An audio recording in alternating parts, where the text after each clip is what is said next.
Kalau dari proses yang sekarang kan kemarin diundang klarifikasi Mas Roy, tidak ada nama terlapornya, secara hukum acara pidana apakah ini sesuai atau tidak? Maaf, saya tidak mau menjawab yang teknis ini ya.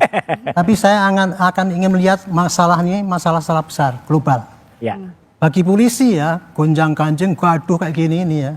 Itu sudah sehari-hari itu makanan kita itu. Siap. Polisi itu setiap hari menghadapi sengketa. Bukan sengketa perdata, tapi sengketa pidana.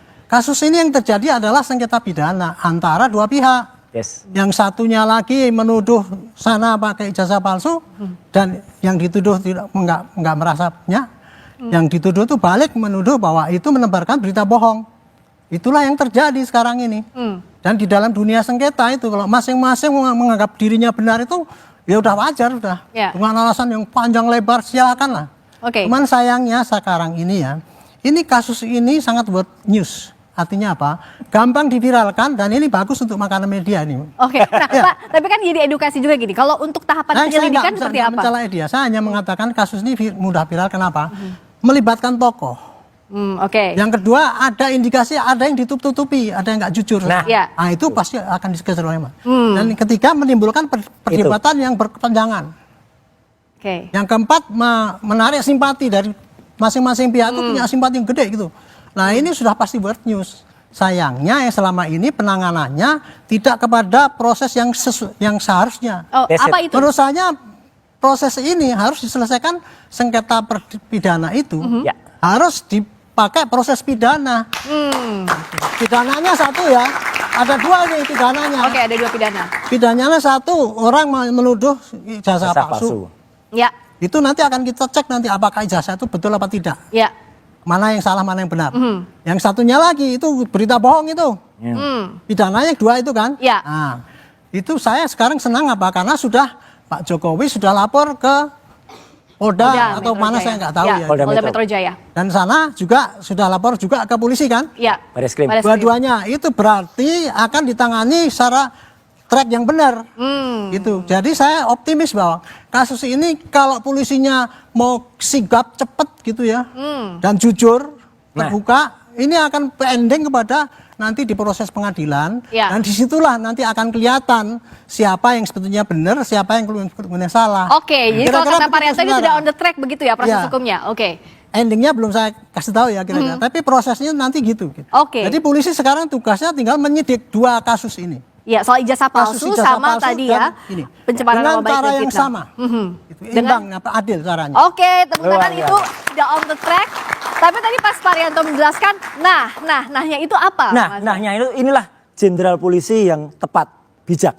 Polisi saja tidak mau menjelaskan, kok tiba-tiba ada orang yang bukan polisi sudah mengatakan prosesnya begitu. Dapat dari mana pengetahuan itu? Mas Fred, kan coba gitu, kan jenderal polisi saja siap, Pak Aryan. Dan beliau penasihat ahli Kapolri itu. Jadi sudah mengarahkan dengan polisi sudah on the track. Oke, Mas Fred, silakan.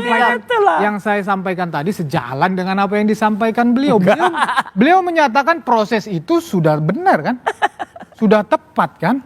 Jadi sejalan. Beliau nggak komentar soal itu, Mas. Saya sepakat dengan beliau, proses yang sedang berjalan ini, proses hukum ini sudah tepat untuk menyelesaikan kasus ini. Ya, kami juga, Pak Jokowi juga mengambil upaya hukum ini sebagai langkah terakhir.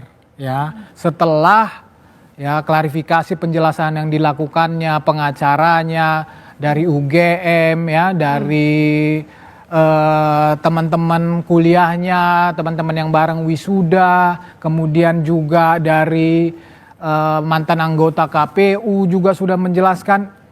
Tapi tetap saja ya, Mas Roy dan kawan-kawan ini tidak percaya. Belum langkah terakhir. Dan tadi sebagai pembuka lead tadi berita itu bagus sekali, Mbak Friska. Terima kasih Kompas TV. Tadi kan ditunjukkan. Dan terus Jokowi datang ke tempatnya Pak Kasmujo. Dan apa jawaban Pak Kasmujo? Matur nuwun Pak Kasmujo. Beliau menjawab, jujur saja, orang itu sebaiknya kejujur. Dan beliau mengatakan, saya bukan dosen pembimbing skripsi Jokowi. Bukan juga saya dosen pembimbing akademiknya. Karena dulu Pak Kasmujo itu pada tahun 80 sampai 85 beliau masih asdos. Asdos tuh nggak berhak tanda tangan di situ. Jadi bohong semua soal Pak Kasmujo itu, apalagi nggak ada namanya di skripsi. Oke, dari awal proses dianggap tidak jujur. Ya, jadi kan tadi kan saya melanjutkan sedikit apa yang saya sampaikan. Jadi kan semua yang berhak menyatakan tentang ijazah palsu ini kan sudah melakukan penjelasan dan klarifikasi. Tetapi Mas Roy dan kawan-kawan ini kan terus saja memainkan isu atau menuduh ijazah palsu. Ini fakta Mas, bukan isu Mas. Oleh karena itu Pak Jokowi melaporkan. Kan itu dasarnya ya, merasa martabat dan kehormatannya diserang. Saya menanggapi yang tadi masalah Pak Kasmujo ini. Pak Kasmujo ini silahkan ya, Pak Kasmujo ini kan nggak berdiri sendiri. Ya, ini kan bagian dari UGM. Justru saya melihat justru kehadiran Pak Kasmujo ini di publik ini semakin memperkuat bahwa benar Pak Jokowi itu alumni UGM.